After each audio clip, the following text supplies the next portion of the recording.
Thank you. I was talking in my opening statement, opening comments about the fact that the impact of inflation has driven the cost of construction to highest levels we've seen in the shortest period of time. I think about the Inflation Reduction Act that some continue to celebrate as somehow mitigating the impact on our country of inflation. Still, to me, a bit backwards. One program within that IRA is the Greenhouse Gas Fund that has to get $27 billion out the door by September the 30th.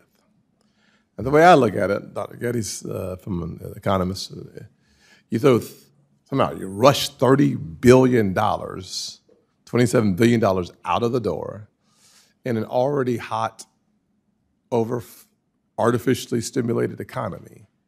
Chances of it having a negative impact within the construction industry, I think, is pretty high, personally. I think the fact of the matter is that the COVID relief package, first bill passed by the Democrats, $1.9 trillion, the Inflation Reduction Act, the IIJA, the CHIPS Act, those resources flooding into the economy, some of it, not all of it immediately, only helped impact the inflation that the average American has been feeling. So from the macroeconomy perspective, the loss of spending power of the average American is around $28,000 cumulative over the last 3.5 years. Can you please speak, Dr. Geddes, to the inflationary impacts regarding infrastructure specifically and its development because of the inflationary environment that we find ourselves in today? Yeah, thank you, Senator. I think it's two ways of approaching that. One would be from the macroeconomic theory that you mentioned, and you're stimulating demand in a highly supply-constrained environment. And the theory implies that is going to be inflationary. On the sort of empirical or statistical side, it's difficult to tease out the effects of a particular program on the overall inflation rate. Yes. But I think it's worth noting, maybe emphasizing a part of my testimony to your original statement about how inflation in this sector, in the heavy civil construction sector, is higher. There's a block quote that I have from The Economist in November 2023 that says, "The problem is that inflation has been rampant in the construction sector, making delays that much more pernicious. The single biggest component of the infrastructure package was a 50% increase in funding for highways to $350 billion over 5 years. But highway construction costs soared by more than 50% from the end of 2020 to the start of 2023, in effect wiping out that extra funding." So the purchasing power effects are being diminished or wiped out by the added spending, or added inflation.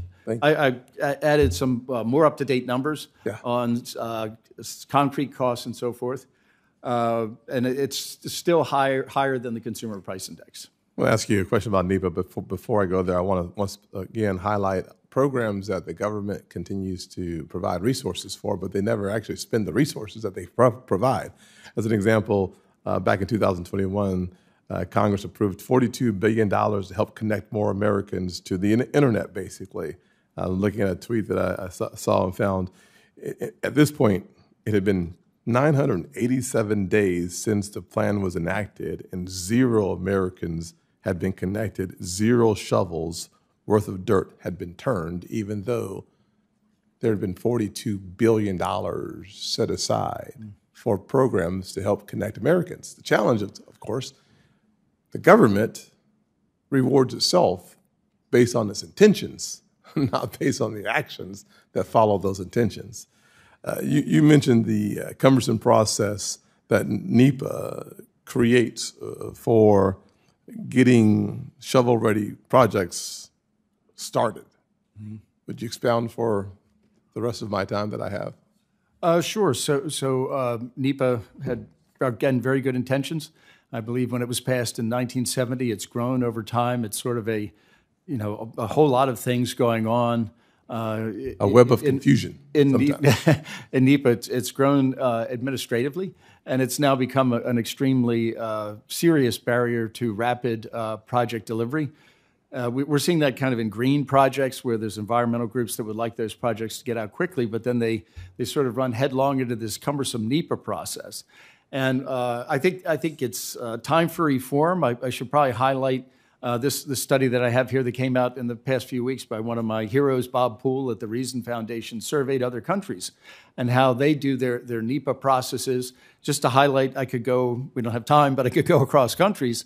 Australia has a sort of a one-stop shop for its environmental review and permitting process called the Department of Climate Change, Energy and the Environment and Water, and they have strict time limits on how quickly their reviews of environmental permitting processes have to go, like 20 days for the first stage, 30 for the second.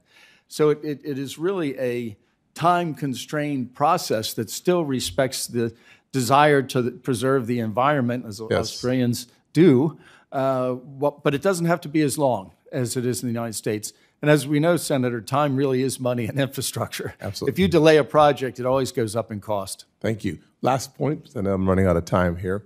I'd love for us to, I'll submit it for the records, questions about the public-private partnerships that actually reduces cost, extends long-term maintenance, and puts part of the onus on the private sector. Thank you.